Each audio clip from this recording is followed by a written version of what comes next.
Alors aujourd'hui, on va décortiquer ensemble une méthode, disons, assez radicale. C'est un ultimatum de 12 mois, pensé pour tous ceux qui se sentent un peu coincés dans leur projet d'entreprise en ligne. C'est une approche qui va droit au but, sans prendre de gants, et qui est conçue pour une seule chose, en finir avec les excuses. On commence direct avec la vérité qui pique, le cœur du problème selon cette approche. L'obstacle, il n'est pas à l'extérieur. C'est ni le marché, ni la concurrence, ni les outils. Le vrai blocage, c'est cette incapacité quasi chronique à passer à l'action. Pour que tout soit bien clair, il faut faire une distinction essentielle. D'un côté, il y a le hobby. C'est une forme de consommation, ça coûte de l'argent, on le fait pour le plaisir. De l'autre, il y a le business. Ça, c'est de la production. Ça doit générer de l'argent pour en vivre. Le message de la source est simple. Si un projet ne fait que coûter de l'argent, ce n'est pas une entreprise en difficulté, c'est juste un passe-temps. Allez, on entre dans la première partie, la vérité qui dérange. On va voir comment les conseils qu'on pense être bons peuvent en réalité être un véritable frein. Et voilà le premier mythe qu'on va déconstruire. D'après cette philosophie, le problème, ce n'est pas une question de mentalité ou de mindset. C'est bien plus terre-à-terre que ça. C'est un manque d'exécution pur et simple. C'est le fait de ne jamais suivre un seul et unique plan jusqu'à son terme. Et c'est là que ça devient vraiment intéressant. On parle ici de la critique de la fausse bienveillance. Vous savez, les encouragements de l'entourage du genre « c'est pas grave, t'as essayé ». Eh bien, en fait, ça peut entretenir le cycle de l'échec. La thèse, c'est que seule une situation où l'on n'a plus le choix, où l'on est dos au mur, peut vraiment forcer quelqu'un à avancer. Et tout ça, ça nous amène au cœur du concept, l'ultimatum de 12 mois. C'est l'idée d'un engagement total, une sorte de dernière tentative où l'on mise absolument tout. Pour que cet engagement ne soit pas juste une vague promesse, la méthode propose ce qu'elle appelle, de façon assez imagée, le pacte de sang. Ce n'est pas une simple note dans un téléphone, non. C'est un contrat physique, formel, qu'on passe avec soi-même. Et ce document, il devient le patron, le seul patron, pour les 365 prochains jours. La création de ce pacte est très précise. C'est un vrai rituel. D'abord, on prend du vrai papier, pas un document numérique. Ensuite, on rédige un contrat en bonne et due forme, avec une date de début et de fin. Troisièmement, on définit un objectif chiffré, quantifiable, sans aucune ambiguïté. Et enfin, on le signe et on l'affiche bien en évidence, là où on est obligé de le voir tous les jours. La règle de ce pacte, elle est simple, mais brutale. C'est réussir ou disparaître. Si, à la date butoir, l'objectif n'est pas atteint, c'est fini. Et pas juste dans la tête. On doit tout démanteler. On supprime le site, on coupe les abonnements, on ferme boutique et on abandonne le rêve. Pour de bon. Toute la psychologie derrière cette approche, c'est la stratégie de brûler ses vaisseaux. L'idée, c'est qu'une fois qu'on est engagé, il n'y a plus aucune issue de secours, plus de plan B. En supprimant toute possibilité de retraite, l'effort maximal devient la seule et unique option. La peur de l'échec total devient le moteur principal.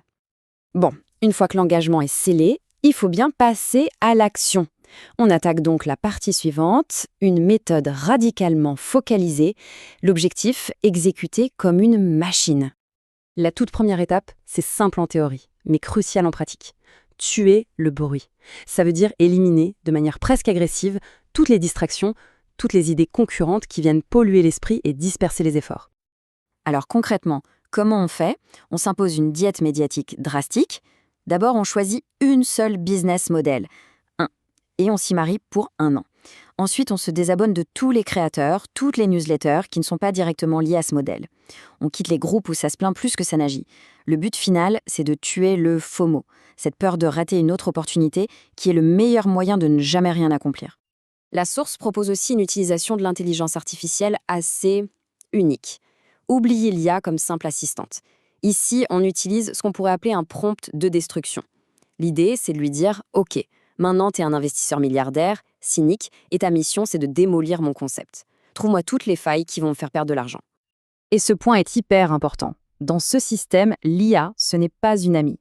C'est une consultante froide, sans émotion, engagée pour une seule chose, trouver les défauts avant que le marché ne s'en charge. Parce qu'il vaut mieux qu'une IA détruise une mauvaise idée en 30 secondes, plutôt que de la voir s'écraser sur le marché après 6 mois et y laisser toutes ses économies. Pour accompagner ce changement, il faut ce que la méthode appelle un exorcisme digital. Ça veut dire supprimer ce fameux dossier idée de business rempli de projets mort-nés, fermer les 150 onglets ouverts dans le navigateur, bref, faire table rase, créer une page blanche autant dans sa tête que sur son ordinateur pour construire du neuf. Une fois que l'environnement est propre, on passe à la planification. Mais on le fait à l'envers, grâce à l'ingénierie inversée. On donne à l'IA l'objectif final, par exemple 50 000 € de profit avant telle date. On lui dit d'agir en chef de projet militaire et de créer un plan à rebours à partir de cet objectif. Et là, elle nous sort un plan d'action concret, découpé en trimestres, en mois et en semaines. Tout ça repose sur un principe fondamental. Le système avant la motivation. Compter sur l'inspiration ou la motivation, c'est une stratégie vouée à l'échec parce que ça fluctue. Le but ici, c'est de créer un système, une routine si rigide que l'exécution devient le chemin le plus simple, presque automatique. On arrive maintenant à la dernière pièce de ce système, les données avant l'illusion. C'est l'audit trimestriel, le moment où l'on est obligé de se confronter à la réalité des chiffres. Cet audit est là pour répondre à une seule et unique question, sans se mentir et sans ego. Est-ce que, oui ou non, la trajectoire actuelle mène vraiment à l'objectif qui a été fixé dans le pacte? Les chiffres ne mentent pas, et c'est le seul juge. Et ce rituel, c'est le conseil de guerre trimestriel. Ce n'est pas une petite réunion de 30 minutes, non, on bloque une journée entière, tous les 90 jours.